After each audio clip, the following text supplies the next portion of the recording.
All right. Hello, everyone. My name is Lori, and I'm really excited to be here today to talk to you about something that affects all of us, that is technology and communication.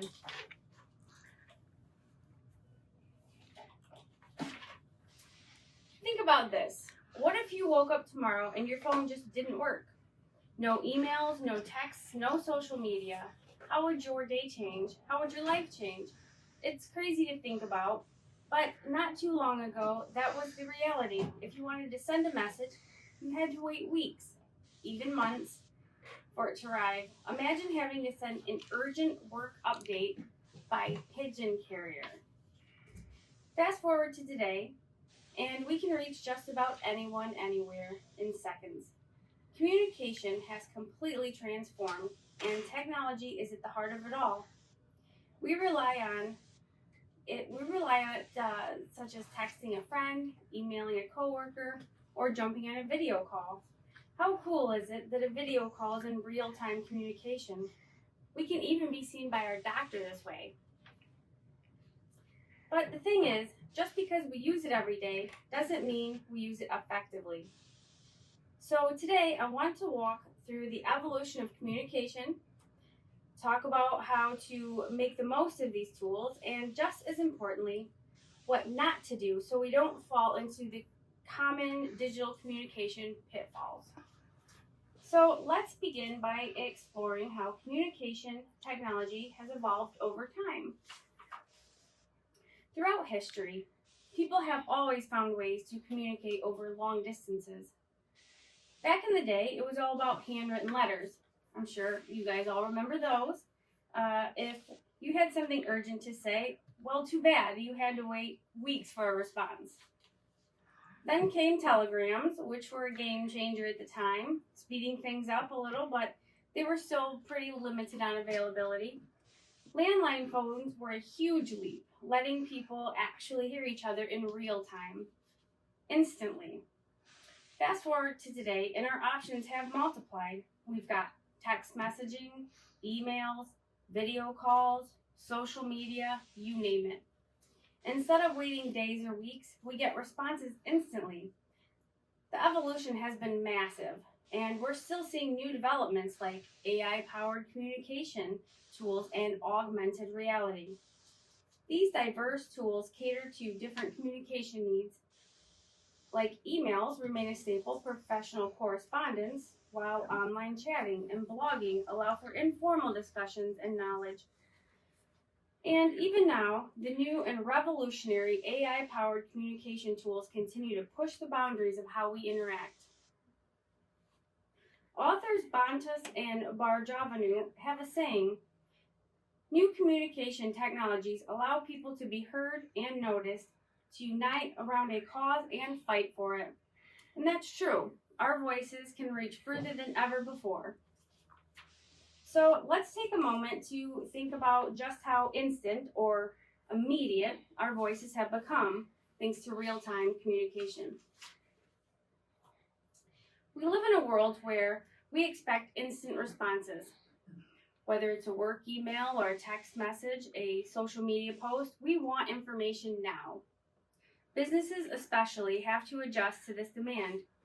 Cook and Skaz points out that business has evolved to real-time enterprises, meaning companies no longer have to wait days or weeks for updates. Instead, we use real-time data to make quick decisions that can change strategies in an instant. Think about live chat support. Companies now use instant messaging and AI chatbots to assist customers in seconds. Social media lets brands engage with people in real time, and video conferencing removes the need for back and forth email threads. But while instant communication has its perks, it can also create problems. There's an expectation that we're always available, always responding, and that can be overwhelming. Quick messages also lead to miscommunication or confusion. That's why it's important to use real-time communication tools the right way. Just because we can respond instantly doesn't mean that we should. Again, as Bantas and Barjavanu say, New communication technologies allow people to be heard and noticed, and our voices can reach further than ever before. But having these tools doesn't automatically make us good communicators. So, how do we use these tools effectively? Technology can either help us or hold us back, depending on how we use it. In professional settings, emails are key for formal communication and file sharing. While video conferencing makes remote collaboration seamless, but it's not just about work. These tools help us stay connected with friends, family, and colleagues, no matter where we are. A big part of technology is knowing how to adapt to different platforms. A quick text with K might be okay for a text to a friend, but in a work email, not so much. It's actually considered rude. Social media lets us share our thoughts instantly, but it's important to think on what we post. Once something is out there, it's hard to take back, sometimes impossible. Cook and Skaz explains that speedy communication is only one aspect of doing business in real time. Even more important is the ability for execs to find out what is going on under the hood in time to fix problems before they cause something to blow up. This shows that it's not just about speed, but also using technology to communicate smartly. So, technology, while offering many advantages, also has many pitfalls for us to avoid. First, we'll talk about netiquette. Netiquette is a real thing. Using all cap locks basically is shouting, poor grammar, misspellings, run-on sentences. These things make messages hard to read and can make you seem careless. Let's not forget plagiarism. Copying and pasting content without giving credit doesn't just look bad, it can have serious consequences in school and work settings. Simpson puts it well. Simple communication sense can tell you how, when, and where it is appropriate to use cell phone or smartphones, what to say and what not to say in a text message, or what to post and not to post in a social media network. Basically, if you wouldn't say it out loud to someone's face, do not post it online. Now, to help you all remember these important principles, I have printed out handouts on digital etiquette and internet privacy, threats, and protection.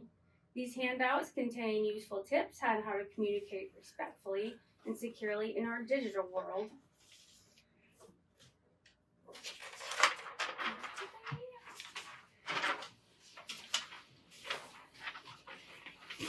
Everybody can get one, and then we'll go over this. I especially like this digital etiquette printout. You can hang them by your desks to help you remind yourself of good digital etiquette. I have some coworkers that I would like to send mine to. Some that think that all cap locks is okay, or emojis in every professional email is the norm. Also, quiet your device, like if you're in a movie theater or in any kind of important setting like a meeting. Silence your phone, and double check before you hit send. No matter what, you want to check for mistakes in spelling, but also that the facts that you are presenting are in fact correct, not false information. And remember your grammar rules, like we said, the all caps, we don't use those. And ask permission. I don't know how many of you have had people post pictures of you or information about you online, maybe on their Facebook, and they find it to be harmless, but really, it has bothered you in some way. And so we should really always ask permission before we do things like that. And being negative, even just in a social setting, it's not a good look. So avoid that at all times. Beware of online trolls. They are just there to be bothersome. And we've talked about plagiarizing before, but once again, don't quote out of context and only use part of a quote. You do not steal someone else's words or images. It's just tacky and it's bad etiquette. Be respectful online. obviously. As adults, we all know about bullying and how harmful it can be. And the same is true on the internet.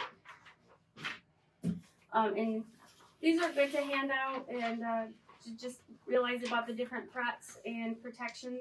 Doxing, I don't know if everyone in here is familiar with doxing, but it is cyberbullying, where you can steal people's information and then use it against them, like online, taking pictures and things like that. Oversharing, we don't need to tell everybody online all the time what we're doing. We all know about the fake Facebook profiles, impersonation, things like that. Make sure that your passwords are airlocked and tight. Don't use the same passwords over and over. Make sure that you have good antivirus on your computers and even on your devices, your phones and whatnot. Yes, and be careful of the suspicious sites. And a lot of times those antivirus programs will tell us which sites are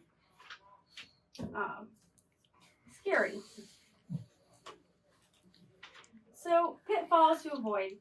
One of the biggest issues with digital communication is misrepresentation. Without vocal tone or body language, messages can be easily misunderstood. Have you ever gotten a text that seemed rude, only to realize the person didn't mean it that way? Maybe been out of shape, thought that they meant something that they really didn't. Also, overusing abbreviations, emojis, or writing in all caps, as we've mentioned, can make messages unclear or even come across as unprofessional. Another pitfall is over-reliance on technology.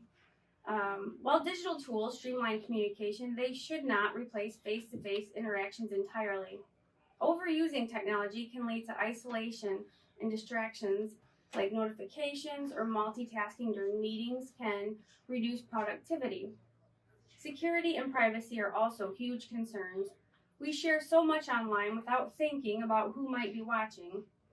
Using weak passwords, clicking suspicious links, oversharing the personal information can lead to identity theft, scams, or even doxing, as we went over in our handouts.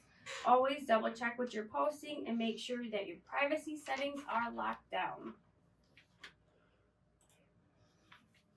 So in conclusion, today we've taken a look at how communication has evolved, explored ways how to use technology effectively, and talked about some of the common mistakes to avoid.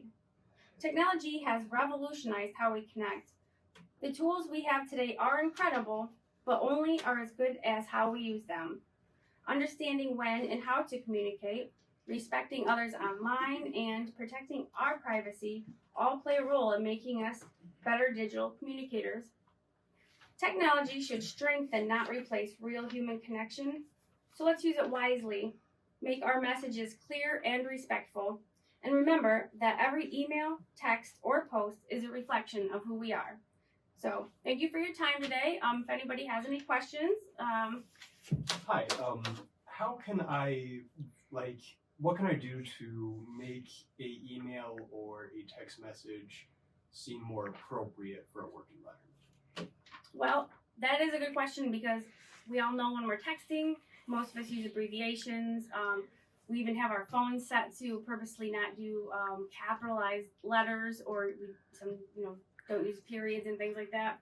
But we do have to take into consideration, if we are in a professional environment, that you're going to come across a certain kind of way. So again, avoid the cap locks. Turn that grammar checker on your phone. Turn that on, and make sure that your tone isn't too dry, and also maybe leave some humor out. The LOL after every text is also just unnecessary. Will make you seem unprofessional. Thank you. Yes. All right. If nobody has any other questions, I'd like to thank you for your time today, and we will be available next time.